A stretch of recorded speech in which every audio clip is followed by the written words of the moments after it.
Basically, in my last video, I showed this guy here. This is a Pi Top Creed, which is a... Basically, it's a Raspberry Pi desktop and has a screen, the controller, and the Raspberry Pi. A lot of people saying I should put it in my bathroom, or maybe I'm going to put it in my bathroom, or as well as a smart mirror. No, that's not going to happen.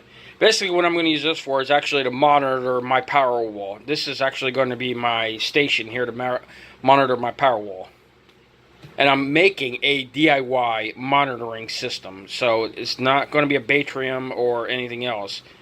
And yes, I do know how to do it. So I've been working on it actually for quite a while. I'm not going to go into detail how I'm doing it, but I am making one right now. So this will do the display, output display on my voltage, current, and wattage.